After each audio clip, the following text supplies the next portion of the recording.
کہ اللہ مجھے وہ دے دے، کوئی جاب ہوگی یا کچھ بھی، یا مجھے اس جگہ پر رکھ جو تجھے پتہ ہے، جو میرے لیے بیسٹ ہے، مجھے نہیں پتہ، تو غائب کا جاننے والا ہے، تو میرا رب ہے۔ اس چیز کو پکڑ لیجئے، ٹھیک ہے انشاءاللہ۔ اور اللہ تعالیٰ فرماتے ہیں کہ اللہ جانتا ہے، تمہیں نہیں پتہ۔ بڑی سمپل سی بات کر کے ختم کر دی۔ یہ بات سمپل نہیں ہے، یعنی پڑھنے میں سمپل لگ رہی ہے کہ بھی ہر چیز کا علم اس کو ہے، اس نے تقدیریں لکھی ہیں، وہ خالق ہے، رب ہے، اس کو پتہ ہے میرے بندوں کے لیے کیا بہتر ہے۔ اچھا جی، آگے کہا جا رہا ہے کہ جی اے نبی آپ سے یہ پوچھتے ہیں ان شہر الحرام، جو حرمت والے مہینے ہیں ان کے بارے میں قتال یعنی ان میں قتال کرنا کیسے ہے، کیسی چیز ہے، یعنی یہ صحیح ہے؟ تو آگے کہا جا رہا ہے کہ ان سے کہو کہ ان میں قتال کرنا بہت بڑا گناہ ہے، لیکن اللہ فرماتے ہیں وَصَدٌّ عَن سَبِيلِ اللَّهِ، یعنی اللہ کے راستے سے روکنا، کفر کرنا اور مسجد حرام سے لوگوں کو روکنا اور اس کے رہنے والوں کو وہاں سے نکالنا اللہ کے نزدیک بڑا گناہ ہے۔ یہ زیادہ حرام، بڑی حرام چیز ہے جو یہ کام ہو، اور جو فتنہ ہے وہ قتل سے بڑھ کر ہے۔ یہ بات پیچھے بھی میں نے آپ کو بتا دی ہے، ٹھیک ہے؟ امید ہے کہ آپ کو اس پہ اب زیادہ میں ڈیٹیل نہیں دوں گی۔ اچھا جی، حرمت والے مہینے بات پہلے بھی ہوئی تھی، رجب، ذی القعدہ، ذی الحجہ اور محرم ہے، اور ان 4 مہینوں کی حرمت زمانہ جاہلیت سے چلتی آ رہی ہے، جن میں یعنی قتال اور جنگ و جدل ناپسندیدہ تھا، اور اسلام نے بھی ان کی حرمت کو برقرار رکھا۔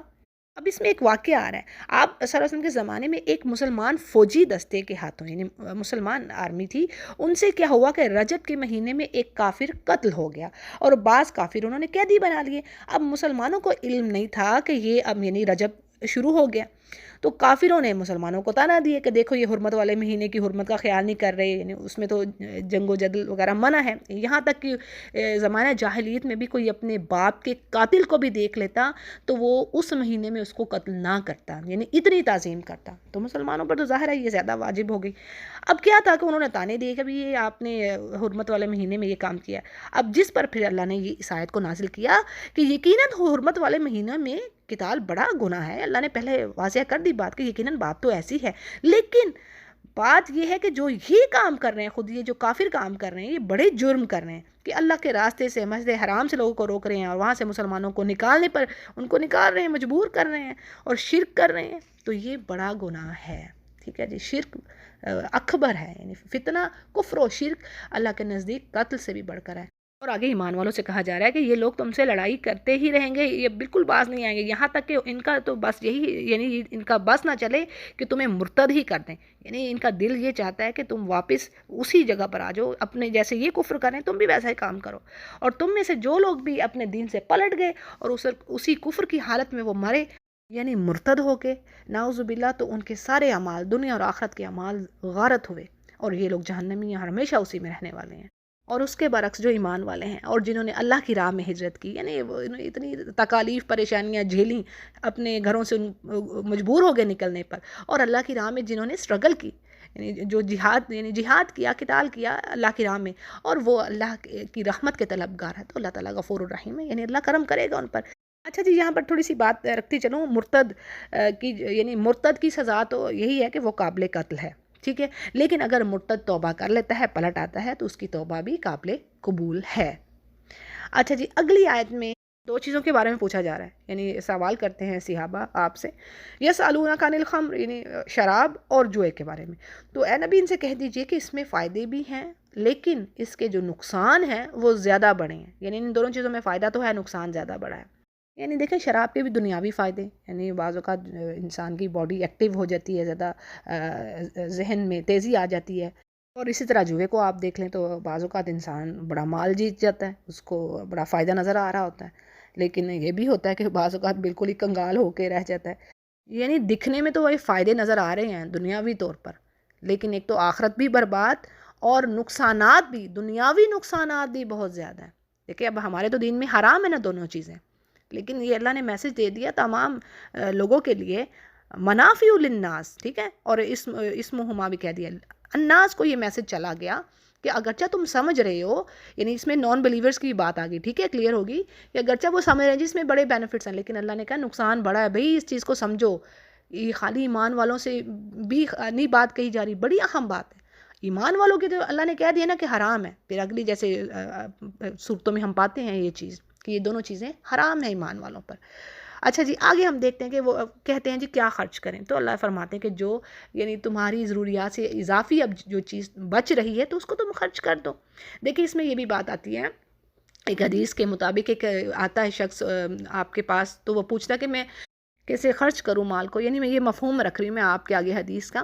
تو اس میں آتی کہ بات آتی ہے کہ جی اپنی ذات پر، اپنے والدین پر، اپنے بال بچوں پر، اہل خانہ پر انسان خرچ کرے، یہ سب جن کا یعنی جن کی جو ذمہ داریاں تو اللہ نے فرض کر دی ہیں، ٹھیک ہے نا، والدین ہو گئے اپنے، اور جو بچے ہیں، اور اپنے آپ پر، یعنی یہ سب ان پر خرچ کرو، اور پھر اس کے بعد اگر کوئی چیز فالتو ہے تو جو مسکین ہیں لیکن رشتہ دار ہیں، ٹھیک ہے، رشتہ دار ہیں قریب والے ہیں، ان پر خرچ کیجیے، اور ایون حدیث میں یہ بات آتی ہے کہ آخر میں اللہ کہتے ہیں کہ فی سبیل اللہ، اچھا اب اس سے بھی زیادہ بچ گیا تو پھر فی سبیل اللہ بھی دے دو، پھر اللہ کی راہ میں، سبحان اللہ، یعنی یہ دین کس طرح لوگوں کو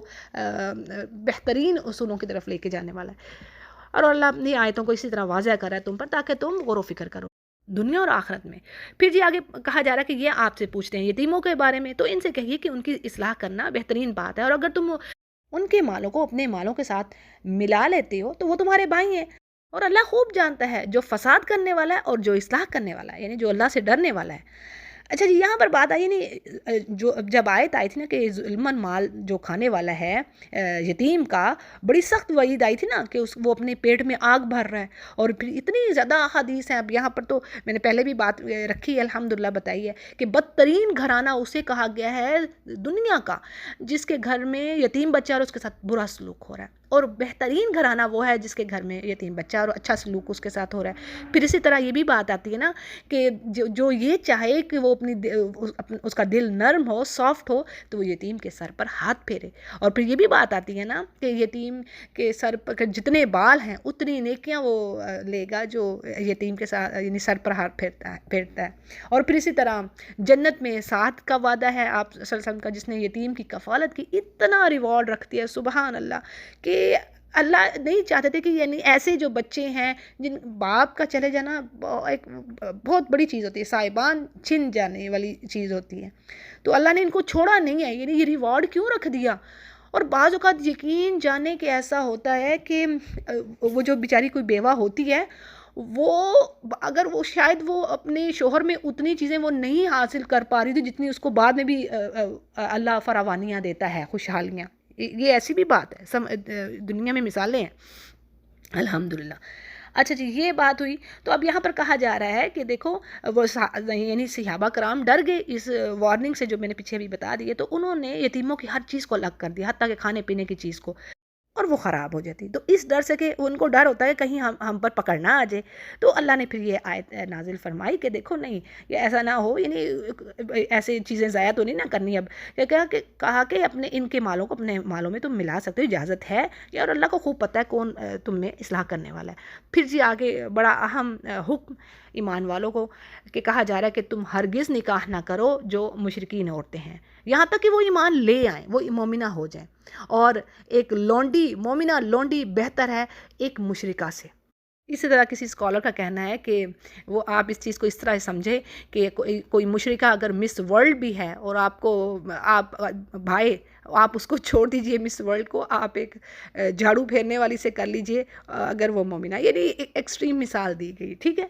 یعنی مشرک عورتوں کی طرف مت جائیے، اور یہ بتوں کے پجاری ہیں، یعنی یہ مشرک عورتیں بتوں کی پجاری ہیں نا، تو یہ آپ کو جہنم ہی کی طرف بلائیں گے نا، جیسے آگے اللہ فرماتے ہیں۔ پھر اسی طرح روک دیا گیا کہ تم اپنی عورتوں کی نکاح بھی نہ کرو مشرک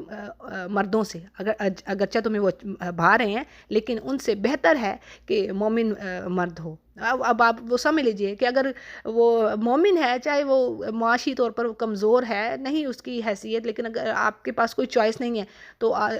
آپ مشرک سے نکاح میں نہ دیں اپنی بیٹی کو، بہن کو، یعنی آپ مومن کو پریفر کریں، یہ اللہ نے فرما دی ہے۔ اولئک یدعون الی النار، یہ تمہیں آگ کی طرف بلائیں گے۔ کیسے ہو؟ ایک آگ کی طرف جا رہا ہے اور ایک چاہتا ہے جنت کی طرف، تو کیا وہ کیا ان کا ایک ساتھ ہو سکتا ہے؟ ایک کہتا ہے رات ہے اور ایک کہتا ہے دن ہے، وہ جیسی چیزیں ہو سکتی ہیں؟ ہرگز نہیں۔ ہاں، اللہ سبحانہ تعالیٰ نے اہل کتاب کی عورتوں کو ایمان والوں کے لیے حلال کیا ہے کہ اہل کتاب کی عورتوں سے وہ شادی کر سکتے ہیں، یہود اور نصارہ، ٹھیک ہے، جو عیسائی ہیں۔ لیکن اس کے بارے میں بھی آتا ہے کہ عمر رضی اللہ عنہ ناپسند کرتے تھے، یعنی وہ کہتے تھے خوبصورتی کی وجہ سے اپنی آخرت نہ خراب کرو۔ اب دیکھیں، حدیث ہے آپ سے سمجھے کہ عورت سے 4 وجوہات کی وجہ سے نکاح کیا جاتا ہے: اس کے مال کی وجہ سے، اس کے حسب نسب کی وجہ سے، اس کے حسن کی وجہ سے، اور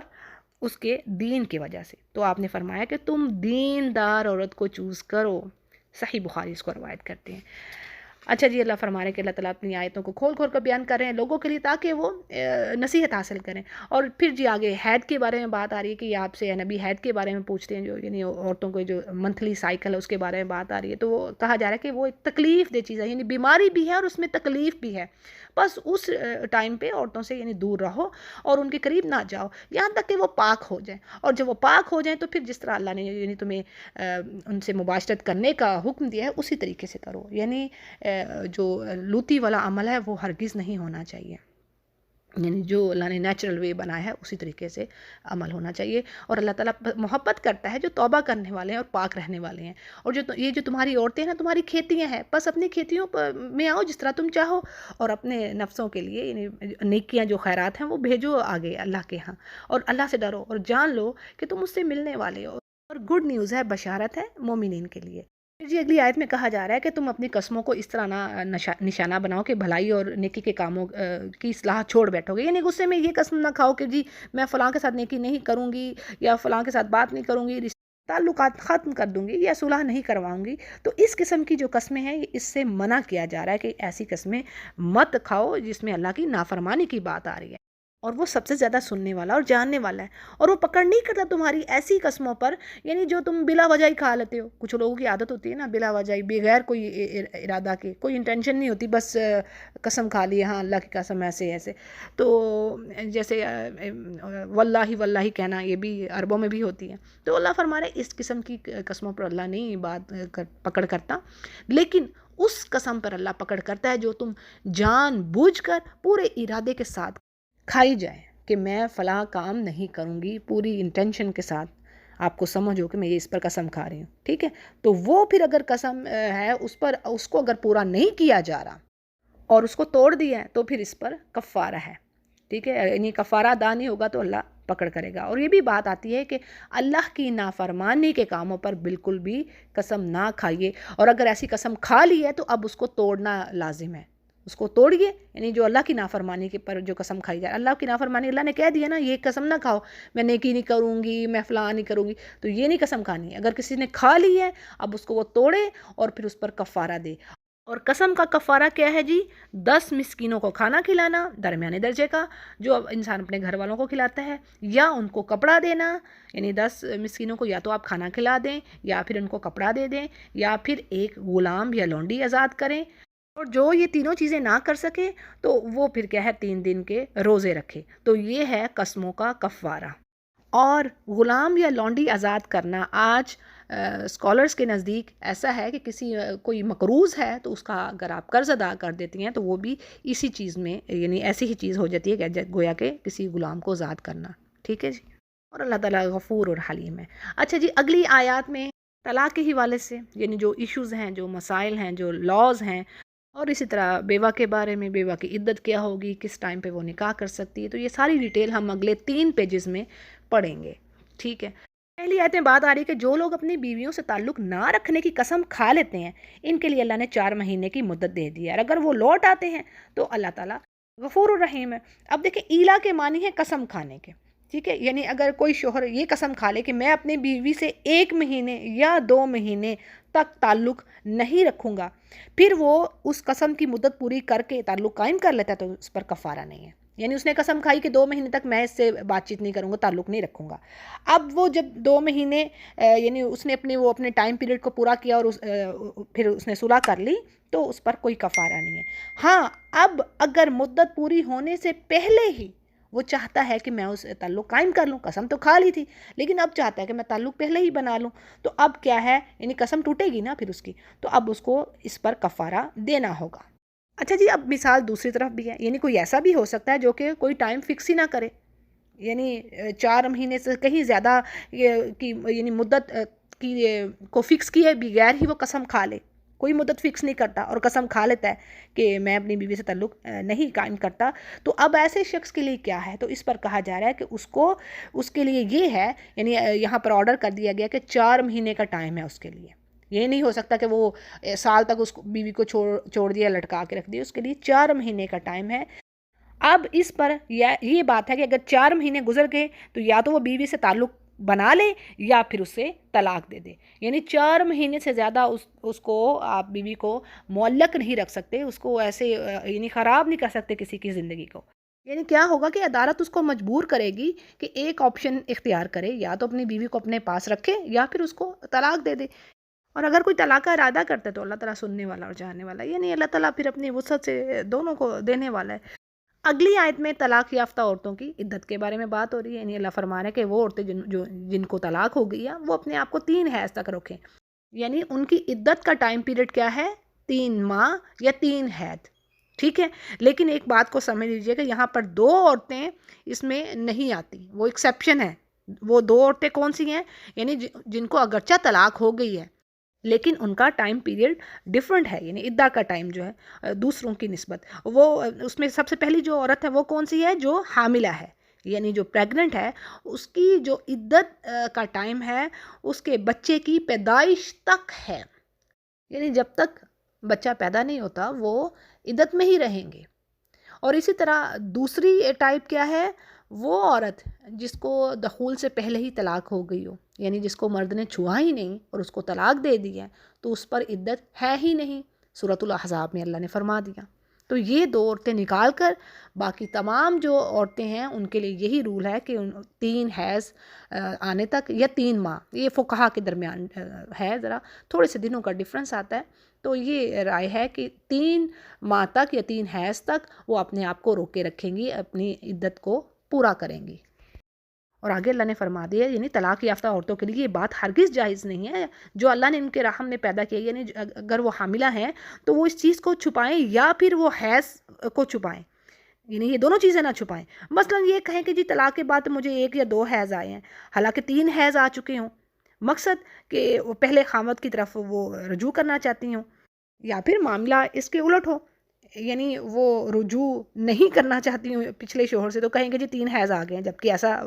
حقیقت میں نہ ہو، یعنی جھوٹ بولیں، چھپائیں۔ اور حمل کی بھی بات اسی طرح آئی ہے، یعنی یہ سخت، یہ کبیرہ گناہ ہے کہ حمل چھپانا، اگر پہلے شوہر کا بچہ ہے تو آگے کسی سے شادی کر لی جائے، تو اس طرح حسب، نسب اور وراثت کے یعنی بہت اس میں چیزیں خراب ہوتی ہیں، اور یہ کبیرہ گناہ میں بات آ رہی ہے۔ اور اللہ فرما رہا ہے کہ جسے اللہ پر اور قیامت کے دن پر ایمان ہو تو اسے چاہیے کہ ایسا وہ یہ کام نہ کرے، اور اس کا شوہر مدت میں یعنی عدت کے ٹائم میں اس کو واپس لینے میں زیادہ حقدار ہے، اگر وہ ارادہ رکھتا ہے اصلاح کا، یعنی رجوع سے شوہر کا مقصد یہی ہو گھر بسانا، نہ کہ اس عورت کو تنگ کرنا، اور اگر لوٹتا ہے تو پھر وہ زیادہ حقدار ہے کہ عورت اس کی طرف واپس جائے۔ پھر یہ کہا جا رہا ہے کہ عورتوں کے بھی ویسے ہی حق ہیں مردوں پر، جیسے یعنی مردوں کے حقوق ہیں تو اچھائی کے ساتھ، اور ہاں مردوں کو اللہ نے عورتوں پر فضیلت دی ہے، اللہ تعالیٰ غالب ہے اور حکمت والا ہے، بات آتی ہے عزیز اور حکیم، یعنی ہر لا کے پیچھے، ہر چیز جو اللہ نے فرض کی اس کے پیچھے خوبصورت حکمہ ہے، وہ لوگوں کے لیے ہی بہتر ہے بھائی، وہ تمہارے لیے ہی اچھی ہے، یہ اللہ فرماتا ہے انسانوں کو کہ دیکھو نا، اب مرد کو اللہ نے سورہ نساء میں بھی بتایا نا کہ الرجال قوامون علی النساء، ٹھیک ہے نا، پڑھا ہے نا ہم نے، تو اب اللہ فرماتے ہیں ساتھ دیکھو کہ وہ مال خرچ کر رہے ہیں، یعنی تم عورتوں پر معاش کی ذمہ داریاں نہیں ڈالیں، تمہیں وہ کما کر لا کر دے گا، تم گھر میں بیٹھو، بچوں کو پالو، اپنی عزتوں کو سنبھال کے بیٹھو، اور مرد جو ہے باہر کی جو وہ دھوپ ہے، سردی ہے، وہ برداشت کر رہا ہے، وہ ساری عورت کو وہ ایک چھت تحفظ دے رہا ہے، اس کا گارڈ ہے، کتنی بڑی ذمہ داری ڈال دی مرد پر اللہ نے، یہ تو یہ ساری چیزیں ہیں اسی وجہ سے، ورنہ اللہ نے کہہ دیا کہ بھائی دیکھو تم جو بھی اچھے کام کر رہے ہو، کوئی مرد ہو عورت ہو، کسی کا جنس کی وجہ سے اجر نہیں کاٹا جائے گا، بلکہ قیامت کے روز کیا پتہ کچھ ایسی خواتین ہوں گی جو مردوں سے زیادہ اجر لے جائیں گی۔ صحابیات کی آپ بات دیکھ لیں، ٹھیک ہے، تو اس میں ایسی کوئی بات نہیں ہے، بلکہ ان پہ تو اللہ نے ذمہ داریاں زیادہ ڈال دی ہیں بیچاروں پر۔ آگے کہا جا رہا ہے جی طلاق و مرتان، یعنی طلاق کی تو 2 مرتبہ ہیں، یا تو پھر اچھائی سے روک لو بیوی کو، یا پھر بہترین طریقے سے چھوڑ دو اسے۔ اچھا جی، یہاں پر جو وضاحت ہے وہ یہ، یعنی وہ طلاق جس میں خاوند کو عدت کے اندر رجوع کا حق حاصل ہے وہ 2 مرتبہ ہے۔ جیسے مثال کے طور پر بات سمجھنے کے لیے، کسی نے اپنی بیوی کو طلاق دی، ٹھیک ہے، اب کیا ہے کہ اس کی 3 مہینے عدت کا ٹائم ہے، ٹھیک ہے، اب مرد کو کہا گیا کہ اس کے اندر اندر وہ اس سے رجوع کر لے، اس سے تعلق بنا لے، اب وہ چاہے ہنسی مذاق میں کہہ دے کہ میں تمہاری طرف رجوع کرتا ہوں، یا سیریس ہو کر کہے، ہر صورت میں جیسے ہی بھی وہ کہے گا وہ اس کو وہ گنا جائے گا، یعنی تعلق قائم ہو جائے گا، ٹھیک ہے، اس کا رجوع ہی سمجھا جائے گا۔ تو اگر اس نے عدت کے پہلی بار طلاق دی، اس نے بیوی کو 3 ماہ عدت کے اندر اندر ہی اس نے رجوع کر لیا تو ٹھیک ہو گیا۔ اچھا جی، اب اسی طرح اگر کچھ عرصہ گزرنے کے بعد پھر وہ اپنی بیوی کو طلاق دیتا ہے، یعنی لڑائی جھگڑا بڑھ گیا، یہاں تک کہ طلاق کی نوبت آ گئی، اچھا جی، پھر اس نے طلاق دے دی بیوی کو، یہ دوسری طلاق ہوئی۔ یعنی جو پہلی طلاق ہوئی ہے نا، اگرچہ اس نے رجوع کر لیا 3 ماہ کے اندر اندر، لیکن وہ طلاق کنسیڈر ہوگی، وہ کہیں جاتی نہیں ہے، وہ رہے گی کہ ایک طلاق ہوگی اس کو، ٹھیک ہے۔ اب جی کچھ سالوں بعد پھر لڑائی ہوئی، جیسے میں نے ابھی بتا دیا، پھر سے اس نے طلاق دی ہے، اب یہ دوسری طلاق گنی جائے گی۔ اب چاہے وہ رجوع کر لے عدت کے اندر اندر، پھر سے رجوع کر لیتا ہے، پھر سے صلح ہو جاتی ہے، لیکن اب یہ 2 طلاقیں ہو گئیں، پہلی بھی گنی جائے گی، دوسری بھی گنی جائے گی، 2 طلاقیں ہو گئی، ٹھیک ہے۔ اب پھر اگر کچھ سال گزرنے کے بعد، پھر جی 6 سال گزرے ہیں مثال کے طور پر، 5 سال گزرے، اچھا جی، پھر لڑائی ہوئی، پھر جھگڑا ہوا، پھر طلاق اس نے دے دی بیوی کو، تو اب جو یہ طلاق دے گا تیسری، تو اب اس کے لیے کوئی عدت نہیں ہے، طلاق دیتے ہی وہ بیوی اس سے جدا ہوگی، ٹھیک ہے جی۔ تو یہ بات کہی جا رہی ہے یہاں پر۔ پھر آگے بات آ رہی ہے کہ تمہیں حلال نہیں ہے کہ تم نے انہیں جو دے رکھا ہے اس میں سے کچھ بھی لو، اور یہ بات سورہ نساء میں بھی پڑھی تھی ہم نے کہ اللہ نے فرمایا اگر تم نے ان کو یعنی تحفے کے طور پر خزانہ بھی دے رکھا ہے عورتوں کو، تو اب تم واپس مت لو، یعنی یہ اچھی بات نہیں ہے، منع کیا ہے گیا، جو تم نے گفٹ دے دیے وہ مت لو۔ ہاں، اس کی ایک صورت ہے، ایک ایکسیپشن ہے، کس صورت میں تم واپس لے سکتے ہو وہ اب آگے اللہ تعالیٰ یعنی بتائیں گے، خلا کی صورت میں، ٹھیک ہے۔ جیسے اللہ فرما رہے ہیں کہ اگر ان کو یہ خوف ہو کہ وہ اللہ کی حدوں کو قائم نہ رکھ سکیں گے، تو اس ڈر کی بنا پر، یعنی عورت خلا چاہتی ہو، عورت خامد سے علیحدگی لینا چاہتی ہو، تو اس صورت میں ہے وہ اپنی رہائی پانے کے لیے جو اس نے تحفے تحائف کو دیے ہیں اس کو واپس دے دے، تو اس پر پھر اللہ کہہ رہے ہیں کہ دونوں پر کوئی گناہ نہیں ہے، ٹھیک ہے۔ یہاں پہ تفسیر میں بھی یہی بات آ رہی ہے کہ اگر عورت خامد سے علیحدگی حاصل کرنا چاہتی ہے تو اس صورت میں جو اس نے جو حق مہر عورت کو دے رکھا ہے وہ بھی شوہر اس سے واپس لے سکتا ہے۔ اسی طرح خامد اگر علیحدگی قبول نہیں کر رہا، یعنی اس کو چھوڑنا نہیں چاہتا، تو جو یعنی دین اسلام ہے، دین اسلام کی شریعت کے حساب سے جو عدالتیں ہیں وہ یہ کام کریں گی کہ اس کو حکم دیں گی کہ اس کو طلاق دو، یعنی وہ عورت جا کر عدالت میں یہ کر سکتی ہے کہ اپنے شوہر پر اس کو فورس کروائے، مجبور کروائے کہ مجھے چھوڑ دے، یعنی اس کو رہا کر دے، اور عدالت حق رکھتی ہے کہ ان کا نکاح کروا دے، ختم کروا دے۔ اور جی اس کی جو یعنی خلا کی جو مدت ہے وہ 1 حید ہے، 1 حیض۔ اور اسی سے ریلیٹڈ ایک حدیث ہے، آپ صلی اللہ علیہ وسلم نے فرمایا، یعنی سخت وارننگ ہے ایسی عورتوں کے لیے کہ جو یعنی بلا وجہ اپنے کسی یعنی معقول عذر کے وداؤٹ اپنے شوہر سے طلاق کا مطالبہ کرے، یعنی کہ اگر کوئی عذر ہے تو ٹھیک ہے، اور اگر نہیں تو پھر ایسوں کے لیے یہ ہے کہ وہ جنت کی خوشبو تک نہیں پائیں گی۔ اب عذر بھی کافی آ جاتے ہیں، اس میں بھی چیزیں کافی ہیں کہ کن کن بنا پر عورت یہ مطالبہ کر سکتی ہے، تو یہ ایک لمبی لسٹ ہے۔ فی الحال اگلی آیت کو ہم دیکھتے ہیں۔ اس آیت میں یعنی اس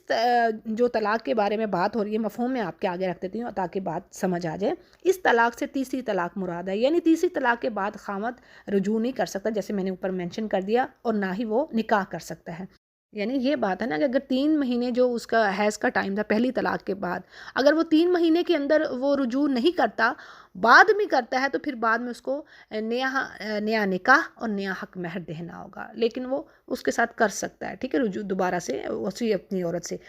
تو ایسا عمل وہ صرف 2 بار ہی کر سکتا ہے، تیسری بار جیسے ہی وہ طلاق دے گا تو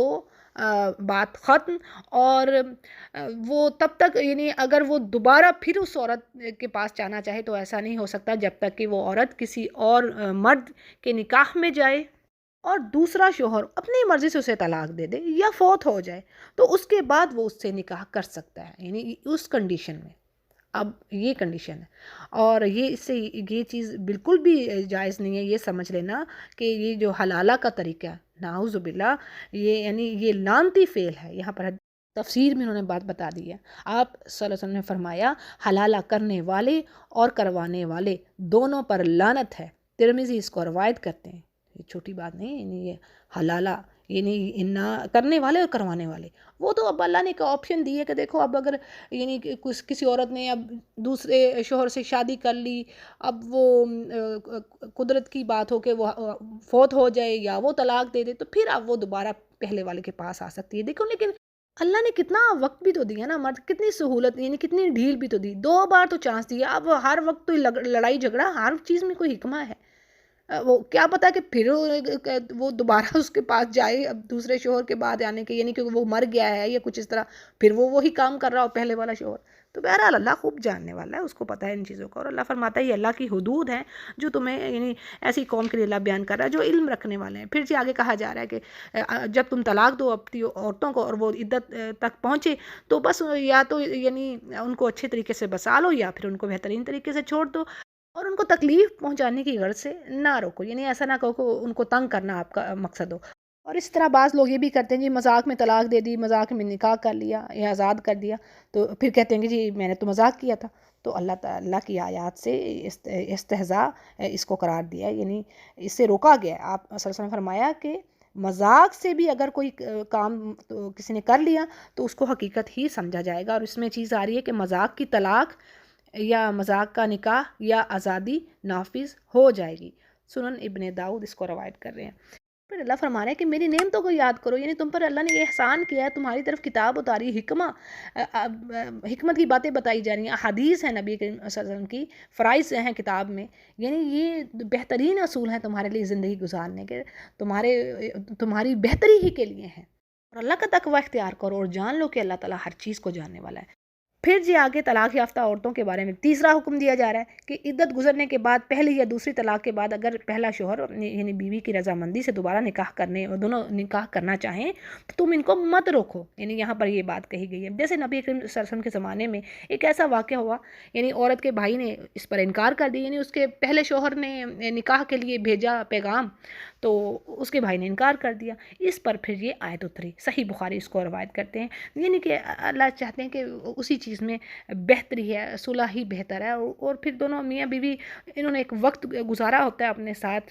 اور ایک دوسرے کی کمی بیشیوں سے آگاہ ہوتے ہیں، خوب جانتے ہوتے ہیں، تو اللہ تعالیٰ نے بہرحال سب سے بات بڑی یہ ہمارے لیے ہونی چاہیے کہ جب اللہ نے کہہ دیے تو بس بات ہی ختم، بس یعنی اللہ نے کہہ دیا کہ بھئی بہتر اسی میں ہے کہ اگر وہ پہلا شوہر لے رہا ہے، رجوع کر رہا ہے تو مت روکو، بس اسی پہ بات ختم ہو جاتی ہے۔ جو ایمان والے ہیں ان کے لیے سے اللہ نے کہہ دیا ہے، یعنی کہ جو تم میں ایمان والا ہے، جو اللہ پر اور یوم آخرت پر ایمان رکھتا ہے تو اس کے لیے جائز نہیں یہ کام کرے، اور یہی بات بہترین ہے اور پاکی کے قریب ہے، اور اللہ جانتا ہے تم نہیں جانتے۔ پھر جی آگے بات کہی جا رہی ہے کہ وہ عورتیں یعنی جن کو طلاق ہوگی اور ان کے پاس شیرخوار بچے ہیں، ان کے لیے کیا حکم ہے کہ وہ یعنی ایسی عورتیں اپنے بچوں کو 2 سال تک دودھ پلائیں، اور جن کا ارادہ ہو کہ وہ رضاع کی یہ جو مدت ہے وہ پوری کرنی ہے، تو اب کیا ہے یعنی طلاق کی صورت میں جو شوہر ہے وہ عورت کا رزق اور کھانا پینا، بچے کا بھی عورت کا بھی کھانا پینا اور کپڑا وہ اس کو دے گا، اور اللہ کسی نفس پر اتنا بوجھ نہیں ڈالتا کہ وہ اٹھا نہ سکے، یعنی اتنا ہی ڈالتا ہے جتنا وہ اٹھا سکتی ہے، اور نہ ہی والدہ کو کوئی تکلیف پہنچائی جائے اس کے بچے کی وجہ سے، اور نہ ہی باپ کو، یعنی ماں کو یہ تکلیف پہنچانا کہ مثلاً بچے کو اپنے پاس رکھ لینا، اس کو دینا نہ،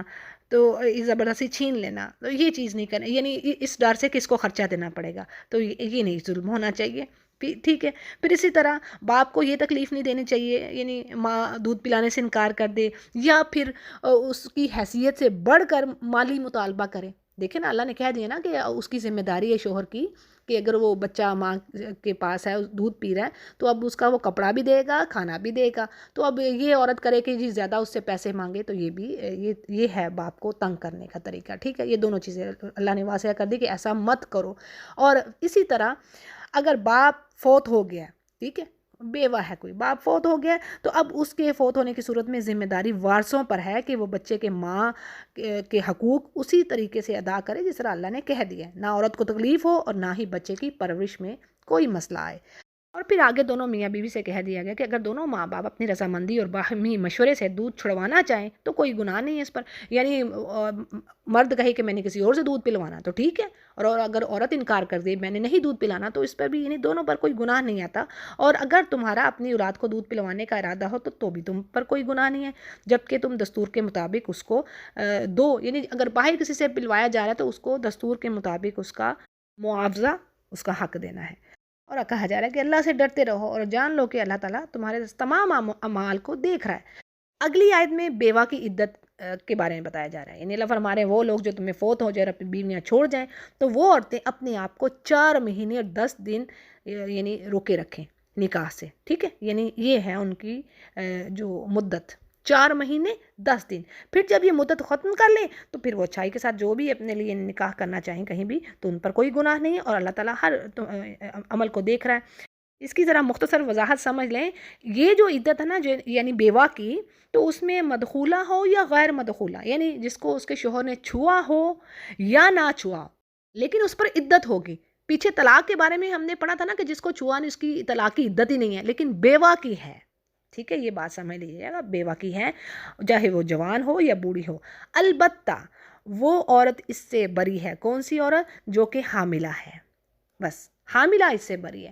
حاملہ کی عدت وہی ہوگی جب تک اس کا بچہ پیدا ہوگا. اب اگر کسی کا شوہر فوت ہو گیا اور اس کے پیٹ میں 4 مہینے کا بچہ ہے تو جب تک یعنی 9 ماہ پورے نہیں ہوتے یا جو بھی اس سے پہلے، جب تک بچے کی پیدائش نہیں ہوتی وہ عدت میں ہی رہے گی. ٹھیک ہے جی، بات واضح ہوئی. یعنی ایک عام بیوہ کی جو عدت ہے 4 مہینے 10 دن، چاہے بوڑھی ہو جوان ہو اس سے کوئی فرق نہیں پڑ رہا. البتہ جو عورت پریگننٹ ہے اس کی عدت جب تک اس کا بچہ ڈیلیور نہیں ہو جاتا. آگے ایمان والے مردوں سے کہا جا رہا ہے کہ اگر کوئی بیوہ ہے یعنی یہ طلاق یافتہ عورت ہے تو اب یہ ہے کہ عدت کے دوران تم اس کو نکاح کا پیغام نہیں دے سکتے. ہاں یہ ہے کہ اشارے کنائیے سے کوئی بات کر دینا، اشارہ دے دینا کہ میرا ارادہ ہے شادی کا، یا میں نیک عورت کی تلاش میں ہوں. یہاں پر تفسیر میں جو بات آ رہی ہے وہی میں آپ کے آگے رکھ رہی ہوں. ٹھیک ہے، لیکن اس کو پراپر جو پیغام بھیجنا، طے کرنا، کوئی جیسے کہتے ہیں منگنی کی ارینجمنٹ کر لی یا کچھ اس طرح، وہ نہیں کرنا. پراپر طریقے سے کام نہیں ہوگا جب تک عورت عدت میں ہے، چاہے وہ بیوہ کی عدت ہو چاہے طلاق یافتہ کی. یعنی عدت کے بعد ہی پراپر طریقے سے آپ یہ کام کر سکتے ہیں. اور اللہ تعالیٰ کہتا ہے کہ وہ جان رہا ہے جو تمہارے نفسوں میں ہے اور ڈرو اس سے، اور جان لو کہ اللہ تعالیٰ غفور حلیم ہے. یعنی بہت سارے تمہارے ایسے گناہ ہیں جس سے اللہ درگزر کر دیتا ہے، وہ پکڑ ہی نہیں کرتا. پھر جی اگلی آیت کا جو مفہوم ہے وہ آپ کے آگے میں رکھتی ہوں. یعنی یہاں پر یہ حکم آ رہا ہے کہ نکاح کے وقت جس نے حق مہر مقرر نہیں کیا، ٹھیک ہے، یا عورت کو اس نے چھوا نہیں ہے اور طلاق دے دی ہے، تو اب کیا ہے کہ وہ اسے کچھ نہ کچھ فائدہ دے کر رخصت کرے. اور کہا جا رہا ہے کہ خوشحال اپنی حیثیت کے مطابق دے اور جو تنگ دست ہے وہ اپنی حیثیت کے مطابق دے. لیکن یعنی یہ محسنین کے لیے ضروری بات ہے. پھر جی ایک دوسری کنڈیشن آ رہی ہے، وہ یہ کہ یعنی چھونے سے پہلے ہی طلاق دے دی اور حق مہر مقرر تھا، یعنی حق مہر مقرر کر لیے. اب بھی صورت میں شوہر کے لیے ضروری ہے کہ وہ اس کو آدھا حق مہر دے گا. یعنی چھوا نہیں نا اس کو تو اس لیے پورا نہیں دے گا، آدھا دے گا. ٹھیک ہے. ہاں اگر عورت اپنا حق مہر خود معاف کرتی ہے تو ٹھیک ہے، اس صورت میں خامد کو کچھ بھی نہیں دینا پڑتا. وہ اگر خوشی سے چھوڑ دی تو ٹھیک ہے، یا پھر وہ شخص چھوڑ دے یعنی جس کے ہاتھ میں یہ نکاح کی گرہ ہے، اور یعنی وہ معاف کر دے تو وہ تو تقویٰ کے بہت ہی قریب ہے. جس کے ہاتھ میں نکاح کی گرہ ہے اس سے مراد شوہر ہے. یعنی شوہر اگر اپنا جو نصف حق مہر ہے اس کو بھی معاف کر دے، یعنی پورے کا پورا ہی اس عورت کو دے دے، تو اللہ فرما رہا ہے یہ تقویٰ کے بہت ہی قریب کی بات ہے. اور کہا جا رہا ہے کہ اپنے درمیان تم فضل اور احسان کو نہ بھولو. یعنی پیپل کے ساتھ، لوگوں کے ساتھ کائنڈ رہنا چاہیے، احسان رکھنا چاہیے. اللہ پسند کرتا ہے، ان اللہ یحب المحسنین، اور بے شک اللہ تمہارے عملوں کو دیکھ رہا ہے. اگلی آیت میں ایمان والوں کو اپنی نمازوں کی حفاظت کا حکم دیا جا رہا ہے، اور خاص کا درمیان والی نماز. اور یہ کون سی نماز ہے؟ یعنی اس سے مراد عصر کی نماز ہے. کچھ مفسرین کے نزدیک یہ بات آتی ہے، ٹھیک ہے، اور کچھ کے نزدیک فجر کی نماز ہے. اور عصر کی نماز کے بارے میں حدیث ہے کہ آپ نبی کریم صلی اللہ علیہ وسلم خندق والے دن عصر کی نماز کو آپ نے صلاۃ الوسطیٰ قرار دیا. صحیح بخاری اس کو روایت کرتے ہیں. پھر آگے صلاۃ الخوف کی بات آ رہی ہے، یعنی دشمن سے انسان کو خوف ہو تو اس وقت میں یعنی کس طرح نماز ادا کی جائے جبکہ وہ یعنی سواری پر ہو یا پیدل چل رہے ہوں. تو کہا جا رہا ہے کہ سواری پر بیٹھے ہوئے ہی نماز پڑھ لو، اور جب خوف کی حالت ختم ہو جائے تو پھر اسی طرح نماز پڑھو جیسے یعنی تمہیں اللہ نے سکھائی امن کی حالت میں. پھر جی آگے کہا جا رہا ہے کہ جو لوگ تم میں سے فوت ہو جائیں اور بیویاں چھوڑ جائیں تو اور وہ وصیت کر جائیں اپنی ان بیویوں کے لیے کہ وہ سال بھر تک فائدہ اٹھائیں. یہ آیت جی اب منسوخ ہے. یعنی اس میں یعنی پیچھے جو انہیریٹنس کے بارے میں بھی جو سورہ نساء میں پڑھ لیا تھا اب وہ اسی طرح لاس ہیں سارے. پھر جی کہا جا رہا ہے کہ ان کو کوئی نکالے نہ. ہاں اگر وہ خود نکل جائیں اور یعنی نکاح کرتی ہیں تو اس پر کوئی گناہ نہیں, اور جو اپنے لیے اچھائی کرے یعنی کہیں نکاح کر لیتی ہے اور تو اللہ تعالیٰ غالب اور حکیم ہے. پھر جی آگے کہا جا رہا ہے کہ طلاق والیوں کے لیے ایسا ہے کہ ان کو کچھ نہ کچھ فائدہ متاع دنیا کی دے کر رخصت کریں. یہ حکم عام ہے, یعنی ہر طلاق یافتہ عورت کے لیے یہ حکم دیا جا رہا ہے. یعنی حسن سلوک اور احسان کا جو رویہ ہے وہ نہیں بھولنا, یعنی یہ حق ہے متقین پر. اب دیکھیں ہمارا کام اس کے برعکس ہو رہا ہے. یعنی ایسے ایسے الزامات لگا کر عورت کو رخصت کیا, اسے چھوڑا جاتا ہے, طلاق دی جاتی ہے. یعنی ظلم کا کام ہم کر رہے ہیں, اپوزٹ بالکل. اچھا جی آگے اللہ فرماتے ہیں کہ اللہ تعالیٰ اسی طرح اپنی آیات کو واضح کرتا ہے تاکہ تم عقل سے کام لو. اگلی آیات سے موضوع بالکل چینج ہے. یہاں پر ایک واقعے کی ڈیٹیل ملتی ہمیں جو کہ بنی اسرائیل میں ہوا, اور اس کی وضاحت کچھ اس طرح جیسے اللہ فرماتے ہیں کیا تم نے انہیں دیکھا جو ہزاروں کی تعداد میں تھے اور موت کے ڈر سے اپنے گھروں سے نکل کھڑے ہوئے, تو اللہ نے انہیں وہیں پر یعنی کہا کہ مر جاؤ اور پھر دوبارہ ان کو زندہ کیا. اور بے شک اللہ تعالیٰ بڑے فضل والا ہے. یعنی بات کیا ہوئی کہ یہ لوگ جہاد میں قتل کے ڈر سے یا کسی بیماری یا تعاون کی وجہ سے اس خوف سے اپنے گھروں سے نکل کھڑے ہوئے تاکہ موت سے بچ جائیں. تو لیکن اللہ نے ان کو مار کر یہ ایک تو بتلا دیا کہ دیکھو اللہ کی تقدیر سے تم بچ کر نہیں کہیں جا سکتے. جیسے سورہ نساء میں اللہ نے فرما دیا نا کہ تم اگر مضبوط قلعوں میں بھی چھپے ہوگے تو موت تمہیں وہیں پر آ پکڑے گی. یعنی جب تمہارا وقت آ گیا وہ تو نہیں ٹلے گی, جہاں مرضی چھپ جاؤ. پھر کیا تھا جی کہ ایک پیغمبر کی دعا سے, یعنی پیغمبر نے دعا کی جس کی وجہ سے اللہ تعالیٰ نے ان کو پھر دوبارہ زندہ کر دیا. بات یہ ہے کہ لوگوں پر اللہ بڑا فضل کرنے والا ہے, لیکن اکثریت لوگوں کی شکر ہی نہیں کرتی. پھر ایمان والوں سے کہا جا رہا ہے کہ اللہ کی راہ میں قتل کرو, یعنی لڑو, اور جان لو کہ اللہ تعالیٰ جو بھی تم کام کر رہے ہو وہ دیکھ رہا ہے. یعنی موٹیویٹ کیا ہے. سورہ نساء میں بھی تو اللہ نے فرمایا دیکھو کتنے جو ضعیف کمزور جو ظلم و ستم میں پھنسے ہوئے ہیں غیر جو کافروں کی جگہوں پر, آج بھی ایسا ہے, کئی جگہوں پر ایسی بات ہے. یعنی بوڑھے ہیں, عورتیں ہیں, بچے ہیں, وہ مدد نہیں پاتے کہیں سے. تو تم جو یاد نہیں کرو گے اللہ کی راہ میں نہیں بڑھو گے تو ان کو کون چھڑوائے گا. پھر جی آگے ایمان والوں سے کہا جا رہا ہے نہیں اللہ کی راہ میں تم قرض حسنہ دو, اللہ کی راہ میں خرچ کرو تو اللہ تعالیٰ بڑھا چڑھا کر تمہیں دے گا. یعنی قرض حسنہ سے مراد اللہ کی راہ میں جہاد میں مال خرچ کرنا ہے. یعنی جان کی طرح مالی قربانی بھی اللہ کی راہ میں کرو, اور اللہ تعالیٰ ہی ہے جو رزق میں کشادگی بھی کرتا ہے, کسی کے رزق کو بڑھاتا ہے, کسی